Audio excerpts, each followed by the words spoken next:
अस्सलामुअलैकुम to all of you. My name is Abdul Karim Arai and welcome in my YouTube channel. आज से हम लोग रिक्वायरमेंट इंजीनियरिंग पढ़ेंगे सॉफ्टवेयर इंजीनियरिंग के अंदर। पहले हम लोगों ने ये चीज़ डिस्कस की थी कि रिक्वायरमेंट क्या है, कि हम लोग जो कस्टमर है हमारा उसके पास जाते हैं, उससे रिक्वायरमेंट लेते हैं और रिक्वायरमेंट लेने के बाद हम लोग डिज़ाइन करते हैं एट्सेट्रा। मगर ये जो रिक्वायरमेंट इंजीनियरिंग है इसको हम लोगों ने स्टेप बाय स्टेप पढ़ना है। इस रिक्वायरमेंट इंजीनियरिंग को हम लोग क्या करेंगे, ब्रेक डाउन करेंगे इसके सब पार्ट्स के अंदर और फिर देखेंगे कि रिक्वायरमेंट इंजीनियरिंग के अंदर कौन कौन से स्टेप आते हैं। हम लोग ये सोच रहे होते हैं कि जो रिक्वायरमेंट है उसको हम लोग बहुत ही आसान से तरीके के अंदर रिक्वायरमेंट गैदर कर लेंगे, मगर इसमें सबसे ज़्यादा जो इम्पॉर्टेंट स्टेप होता है वो रिक्वायरमेंट ही होता है, जिस वजह से हम लोग रिक्वायरमेंट इंजीनियरिंग को बहुत ज़्यादा डीपली पढ़ रहे होते हैं। क्योंकि अगर आपका फर्स्ट जो स्टेप है रिक्वायरमेंट इंजीनियरिंग का, उसके अंदर ही आपने मिस्टेक्स कर ली, आपने अच्छे से रिक्वायरमेंट नहीं ली तो मसला हो जाएगा। अब देखिए रिक्वायरमेंट इंजीनियरिंग क्या है। Requirement engineering is focused on discovering what it is that should be developed. देखिए हम लोग सिर्फ और सिर्फ किस चीज़ पे फोकस कर रहे होते हैं कि कौन सी चीज़ हम लोग बनाने जा रहे हैं। ठीक है, हम लोग ये इस चीज़ पे फोकस नहीं करते कि उस चीज़ को बनाना कैसे है, नहीं, ठीक है ना, ये चीज़ याद रख लेनी है। And not how it should be developed, इस चीज़ पे फोकस नहीं करती रिक्वायरमेंट इंजीनियरिंग। रिक्वायरमेंट इंजीनियरिंग सिर्फ और सिर्फ इस चीज़ पे फोकस करती है कि क्या चीज़ बनानी है। मसला ये होता है कि जब हम कस्टमर के पास जाते हैं हमें पता नहीं लग रहा होता कि वो एक्चुअल में चाह क्या रहा है, ठीक है, जिस वजह से बहुत ज़्यादा प्रॉब्लम्स आ जाते हैं और इसी वजह से हम लोग रिक्वायरमेंट इंजीनियरिंग को बहुत डीपली पढ़ रहे होते हैं।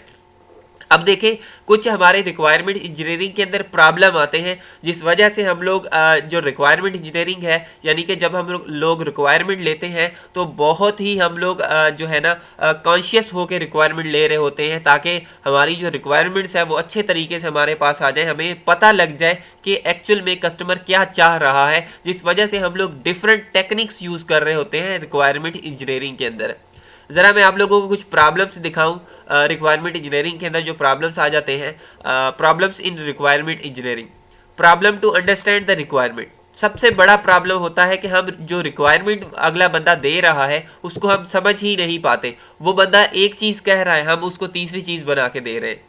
मैंने लास्ट वीडियो के अंदर भी आप लोगों को ये चीज़ डिफाइन की थी कि हम सॉफ्टवेयर इंजीनियरिंग का इस्तेमाल क्यों करते हैं, कि हमें क्लियरली रिक्वायरमेंट का पता नहीं लग रहा होता, जिस वजह से हम लोग टूल्स और टेक्निक्स का इस्तेमाल करते हुए रिक्वायरमेंट ले रहे होते हैं और फिर डिज़ाइन कर रहे होते हैं और सारी इम्प्लीमेंटेशन वगैरह कर रहे होते हैं।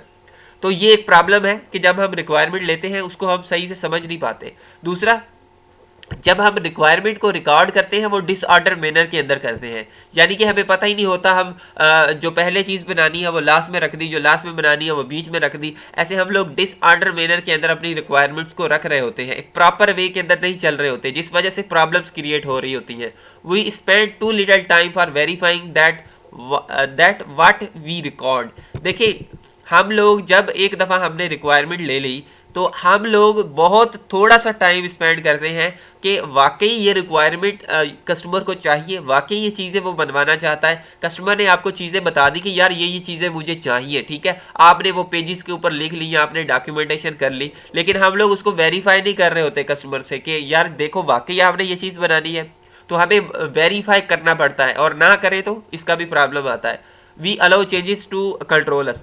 देखिए हम लोग एक चीज़ कर रहे होते हैं कि हम अगले बंदे को ये कह रहे हैं कि आपने अगर इसमें अंदर और चीज़ चाहिए, तो वो कहता है हाँ मुझे ये वाली चीज़ भी चाहिए, ये वाली चीज़ भी चाहिए, तो हम चेंजेस को अलाउ कर रहे होते हैं। जब हम चेंजेस को अलाउ करते हैं तो जाहिरी बात है जिस वजह से चेंजेस हमें कंट्रोल कर लेती हैं, क्योंकि आप उसको बोल रहे हो कि मैं ये चीज़ चेंज कर दूंगा, ये चीज़, फिर हम लोग खुद फंस जाते हैं बार बार चेंजिंग करवा के चीज़ों के अंदर, ठीक है। तो बंदा इरिटेट भी हो जाता है कि अगला बंदा कह रहा है इसमें ये भी हो, ये भी हो, ये भी हो। तो ये रिक्वायरमेंट के प्रॉब्लम है और इन चीज़ों को हम लोग ओवरकम करेंगे रिक्वायरमेंट्स के जो स्टेप्स हैं उनके थ्रू।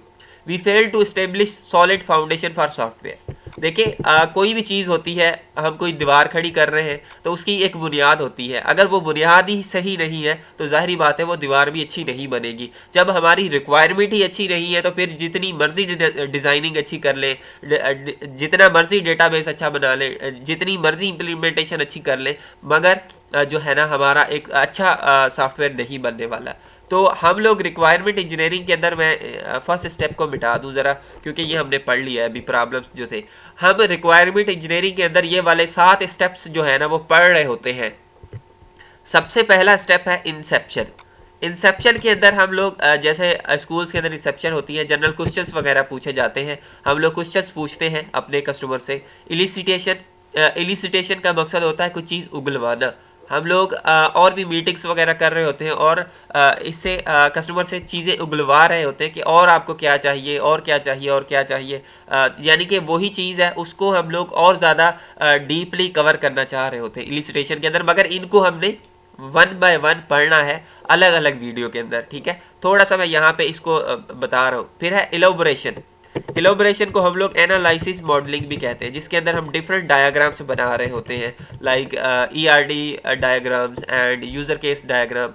निगोसिएशन, समटाइम कस्टमर और जो रिक्वायरमेंट ले रहा है उसके अंदर कुछ प्रॉब्लम्स आ जाते हैं, उनको निगोसिएशन करना पड़ता है। स्पेसिफिकेशन एक स्टेप है, वैलिडेशन स्टेप है, रिक्वायरमेंट मैनेजमेंट स्टेप है। इन सारे स्टेप्स को हमने क्लियर करना है। सो नेक्स्ट वीडियो से हम लोग इंसेप्शन पढ़ेंगे। So thank you for watching this video.